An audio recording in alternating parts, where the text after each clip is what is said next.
Good evening. I am truly honored to be here with you tonight, and thank you to the Foundation for inviting me, and thank you all for sharing in this moment.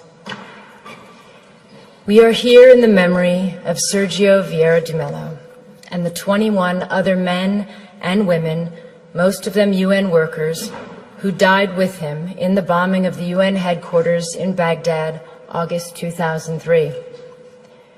We remember all those who died to acknowledge each valuable life cut short and the families who share, even today, in their sacrifice.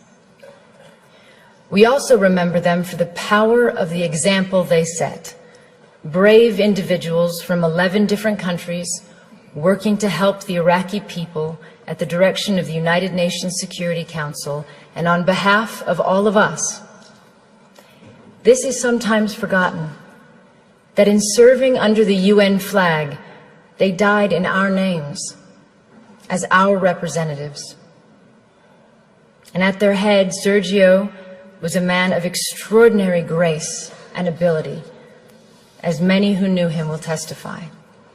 A man who gave 30 years to the United Nations, rising from a field officer to High Commissioner for Human Rights and Special Representative to Iraq.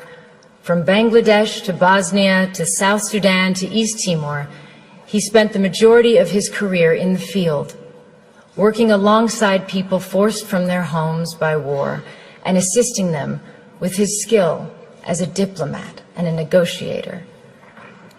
Perhaps the greatest testament to his contribution is how much his advice would be valued today.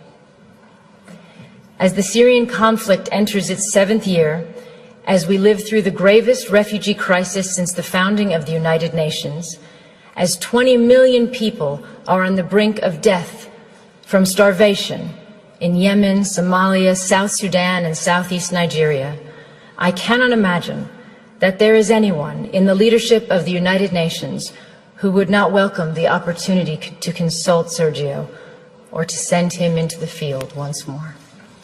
He is truly missed. It is humbling for me to speak tonight in the presence of members of Sergio's family and his former colleagues. I never knew Sergio, but I have stood before the plaque in the place where he died.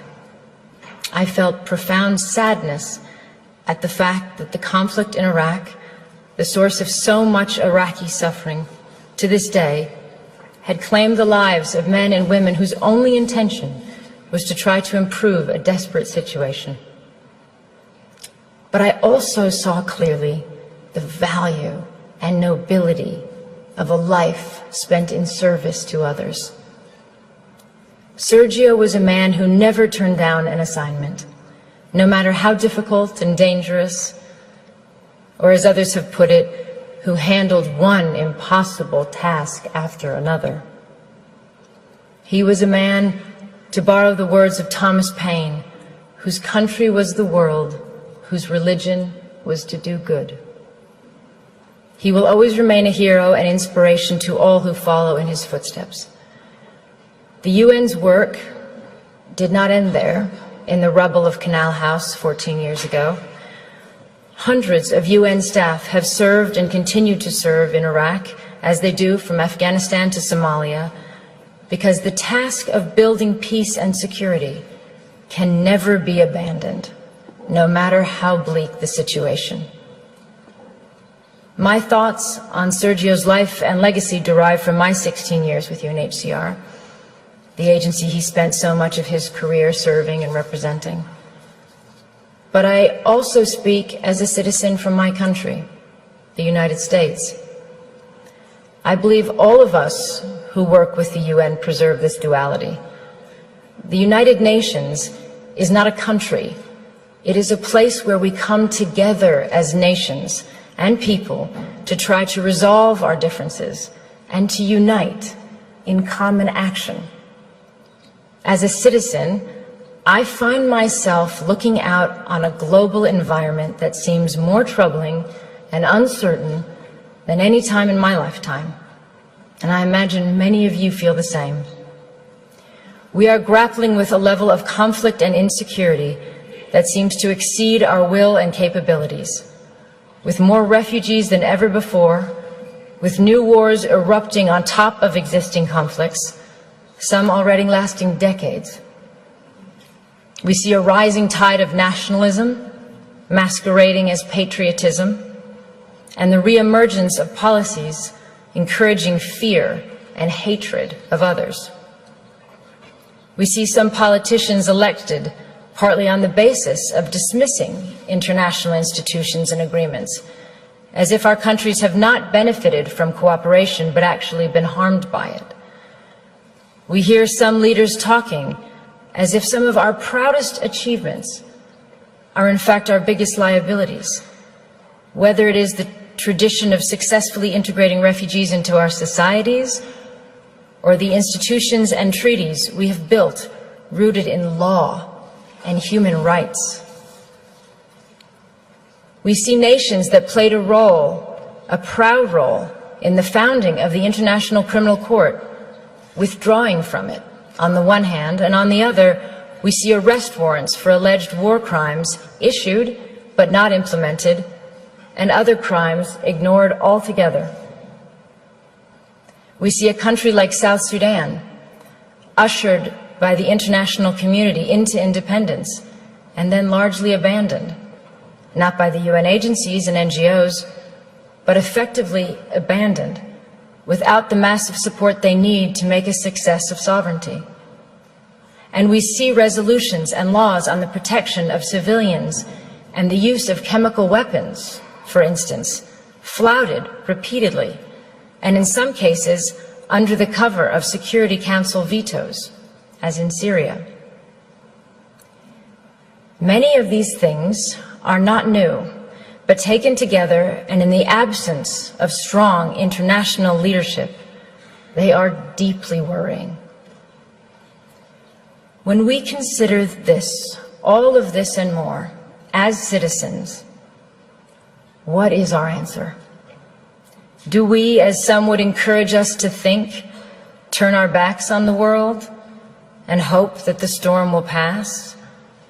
Or do we strengthen our commitment to diplomacy and to the United Nations? I strongly believe there is only one choice, demanded by reason as well as by conscience, which is the hard work of diplomacy and negotiation and reform of the UN. This is not to say that in any way this is an easy road, and there are reasons for people to feel insecure today. The level of conflict and lack of solutions combined with the fear of terrorism, the reality that globalization has brought vast benefits to some and worsened the lot for others, the sense of disconnect between citizens and governments, or in some countries the lack of governance, the overall feeling that for all our gains in technology and connectedness, the less we are in control of forces shaping our lives. All these factors and more have contributed to a sense of a world out of balance. And there are no easy answers. And despite the millions of people who have lifted themselves out of poverty in our lifetime, the difference between the lives of those of us born in wealthy, democratic societies and those born into slums and refugee camps in the world is a profound injustice. We see it, and we know it's wrong at a simple human level. That inequality is contributing to instability, conflict, and migration, as well as to the sense that the international system serves the few at the expense of the many. But again, what is our answer as citizens? Do we withdraw from the world where before we felt a responsibility to be part of the solutions? I am a proud American, and I am an internationalist. I believe anyone committed to human rights is. It means seeing the world with a sense of fairness and humility and recognizing our own humanity in the struggles of others. It stems from a love of one's country, but not at the expense of others. From patriotism, but not from narrow nationalism. It includes the view that success isn't being greater than others, but finding your place in a world where others succeed too. And that a strong nation, like a strong person, helps others to rise up and be independent. It is the spirit that made possible the creation of the UN. Out of the rubble and ruin and 60 million dead of World War II, so that even before the task of defeating Nazism was complete, that generation of wartime leaders was forging the UN. If governments and leaders are not keeping the flame of internationalism alive, then as citizens, we must. The challenge is how to restore that sense of balance and hopefulness in our countries, while not sacrificing all we have learned about the value and necessity of internationalism.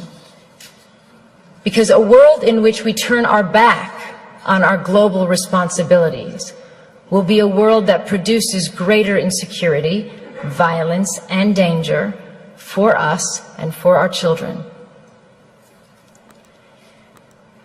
This is not a clash between idealism and realism.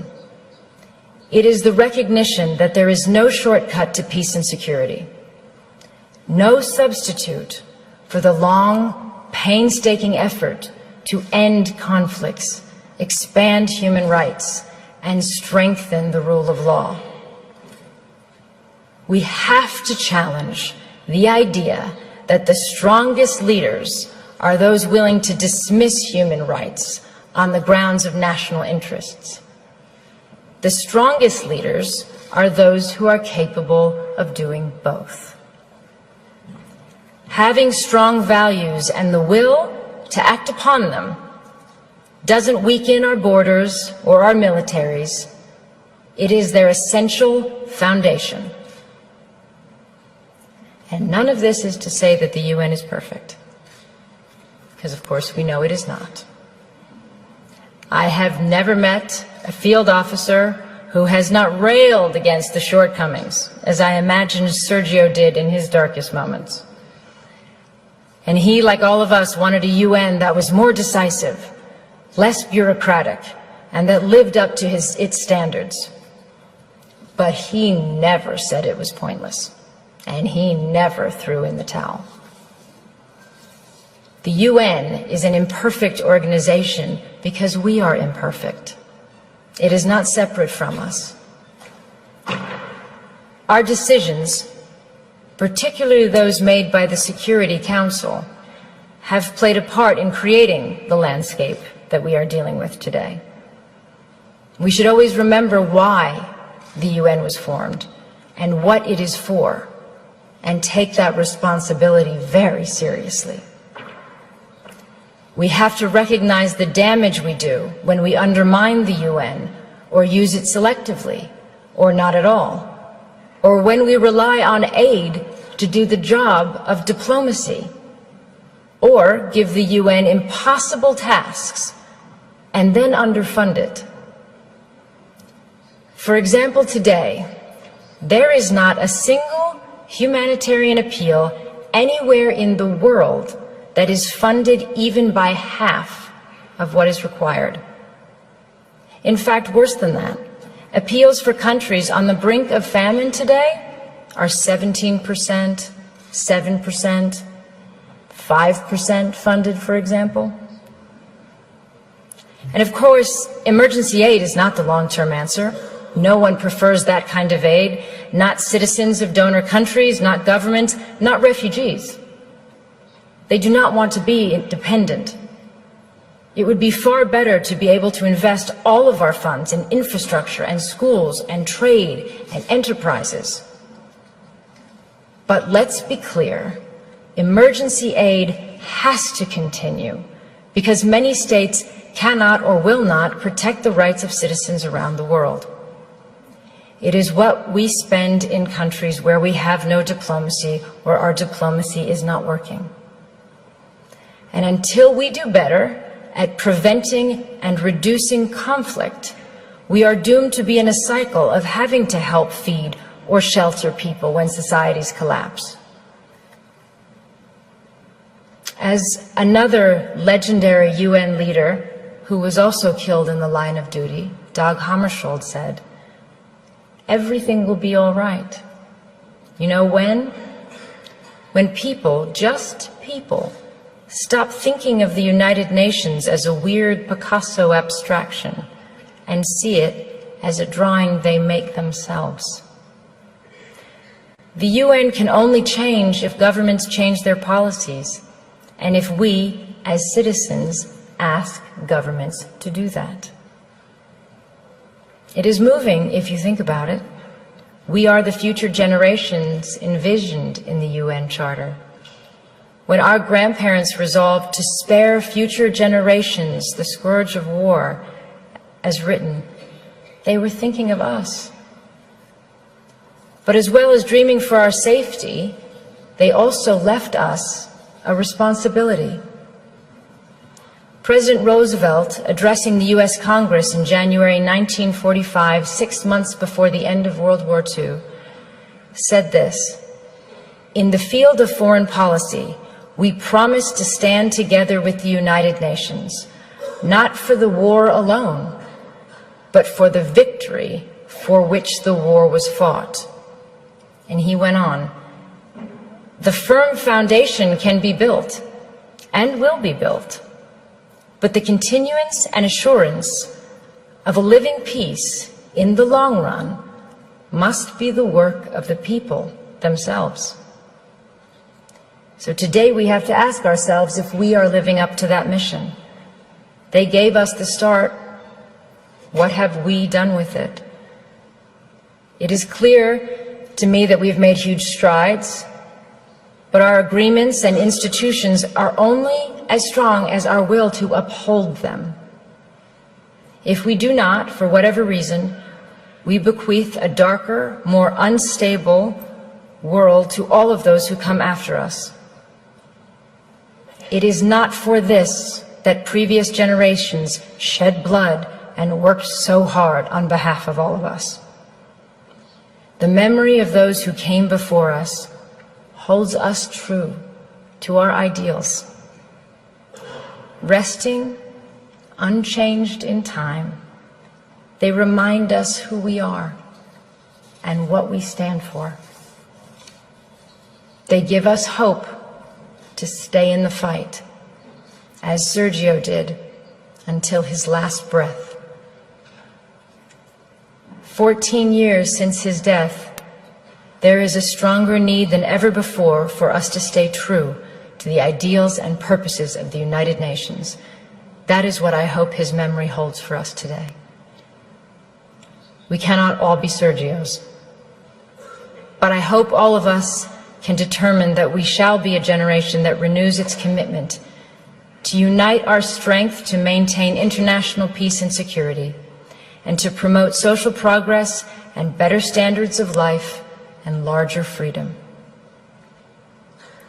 But in the final analysis, if we do not, even if that level of vision eludes us, and we continue to simply manage rather than overcome our generation's challenges, we just have to keep working, determinedly, patiently, and you can be certain that as you do, that you follow the example of one of the UN's finest sons, and that to do even a little of his good, to apply ourselves to the work he left unfinished, in whatever way we can, is a worthy task for all of us. Thank you.